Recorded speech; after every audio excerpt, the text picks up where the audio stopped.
मालदीव दुनिया का पहला देश बन गया है जिसने जनरेशनल स्मोकिंग बैन कर दिया है, यानी अब वहां जनरेशनल स्मोकिंग बंद हो गई है, पूरी तरीके से खत्म होने की ओर इन्होंने एक नया कदम बढ़ाया है।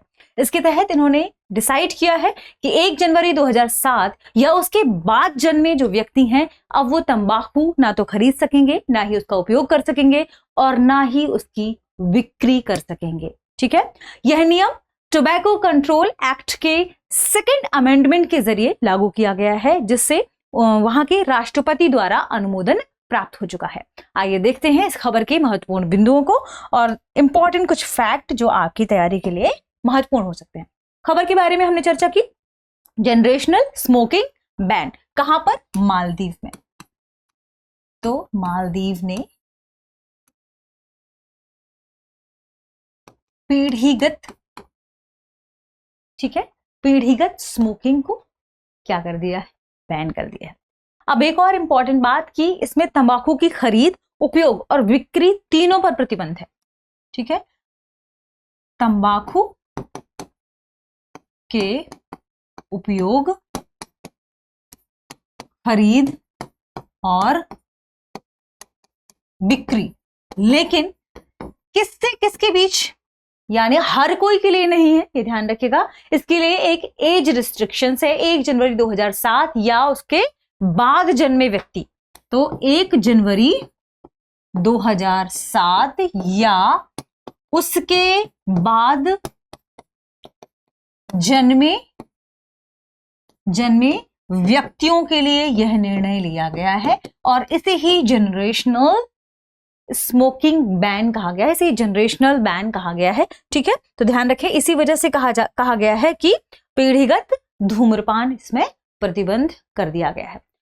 सबसे इंपॉर्टेंट बात कि ये क्यों किया गया है, तो ये हमने देखा कि जो मालदीव है, मालदीव के कई ऐसे हिस्से हैं जहां पर देखने को मिला कि युवाओं से ज्यादा अब छोटे छोटे बच्चे भी इसका सेवन करने लगे हैं। ठीक है, तो एक तो ये टोबैको कंट्रोल एक्ट के तहत लाया गया 2nd अमेंडमेंट है और मालदीव ने ई सिगरेट और जो वैपिंग प्रोडक्ट्स हैं उन पर भी, उनके आयात पर, उनकी बिक्री, वितरण, उपयोग और उनके रखने पर भी प्रतिबंध लगा दिया है। तो इस उम्र के, या आप कह सकते हैं कि जब हम बात करते हैं ई वैपिंग की या ई सिगरेट की, तो ई सिगरेट के लिए हर उम्र के व्यक्ति के लिए पूर्णतः प्रतिबंध है। ना तो वो ई सिगरेट को का आयात कर सकते हैं, ना बिक्री कर सकते हैं, ना वितरण कर पाएंगे, ना ही उसका उपयोग, ना ही उसे रखना है। तो ये हर उम्र के लिए है। और जनरेशनल स्मोकिंग बैन किसके लिए है? 1 जनवरी 2007 या उसके बाद जन्मे व्यक्तियों के लिए। देख लेते हैं कि आखिर ये जनरेशनल स्मोकिंग बैन क्या है। तो जनरेशनल स्मोकिंग बैन दरअसल ये जो शुरुआत की गई थी वो WHO के एक निर्देश के अनुसार की गई थी, क्योंकि WHO के अनुसार यदि हम बात करें तो हर साल 70 लाख से भी अधिक लोगों की मौत होती है तंबाकू के सेवन से। WHO के अनुसार हर साल 70 लाख लोगों की मौत होती है किससे? तंबाकू के सेवन से, तंबाकू के सेवन से। तो इस बड़े मुद्दे को समाप्त करने के लिए ही ऐसा शुरू किया गया है। ये ध्यान रखिएगा कि मालदीव ऐसा करने वाला पहला देश बन गया है। मालदीव ने फिर क्या लॉन्च किया? एक अमेंडमेंट लाया जनरेशनल स्मोकिंग बैन को लागू करने के लिए। उसने 15 से 69 वर्ष की आयु के 25.5% लोग वहां पर तंबाकू का उपयोग कर रहे थे। 15 से 69 वर्ष की आयु के लगभग 25, देखिए ये इंपॉर्टेंट फैक्ट है मालदीव के बारे में, ध्यान रखें। 25.5% लोग क्या करते थे? तंबाकू का सेवन कर रहे थे। एक ये फैक्ट बताया गया। और दूसरा यह कि पुरुषों में यह दर 41.7% थी, तो मेल उनमें यह दर 41.7% थी और फीमेल में यह दर लगभग 9.3% या 9.3% थी।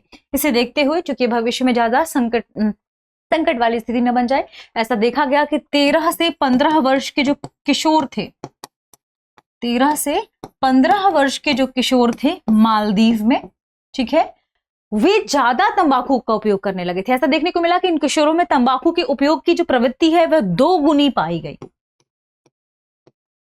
उपयोग की प्रवृत्ति 2 गुनी पाई गई इसलिए मालदीव सरकार ने यह कदम उठाया और WHO के ही framework convention on tobacco control के आधार पर इन्होंने यह नया नियम लागू किया, जिसे जिसे जनरेशनल स्मोकिंग बैन कहा जा रहा है।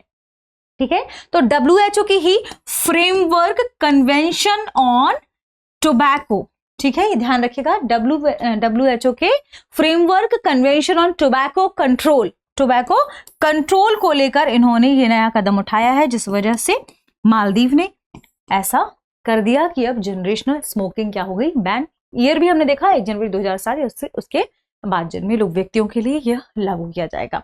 अब सबसे इंपॉर्टेंट बात यह है कि चूंकि हमने बताया कि ये स्मोकिंग क्या है, महत्वपूर्ण क्यों है, क्योंकि इसमें WHO का इन्होंने हवाला दिया। WHO के अनुसार इतने लोगों की डेथ हो रही है, इसलिए मालदीव ने यह कदम उठाया।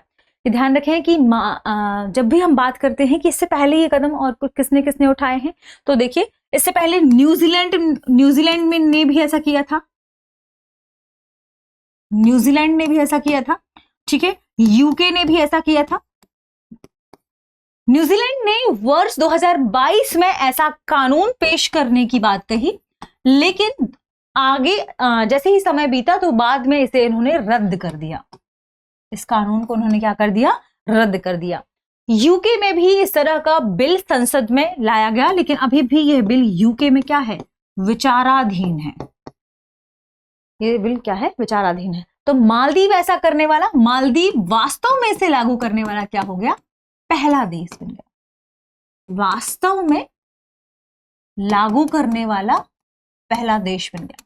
न्यूजीलैंड ने इसमें जो क्राइटेरिया रखा था वो 2009 रखा था, ठीक है, जैसे मालदीव ने क्राइटेरिया क्या रखा है जनरेशनल स्मोकिंग बैन का, 1 जनवरी 2007 या उसके बाद जन्मे व्यक्ति के लिए तंबाकू ना तो वो खरीद सकते हैं, ना उपयोग कर सकते हैं, ना ही इसकी बिक्री कर सकते हैं। तो ये थे इंपॉर्टेंट फैक्ट। देखते हैं आज के प्रश्न को। प्रश्न है, दुनिया का पहला देश जिसने जनरेशनल स्मोकिंग बैन लागू किया है। Option A New Zealand, option B United Kingdom, option C Maldives, option D Australia. इस प्रश्न का सही जवाब कमेंट सेक्शन में देना ना भूले। मिलते हैं अगले करंट न्यूज के साथ। शुक्रिया। अब एग्जाम की तैयारी को और बेहतर करने के लिए हमारे चैनल को लाइक, शेयर और सब्सक्राइब करना ना भूलें।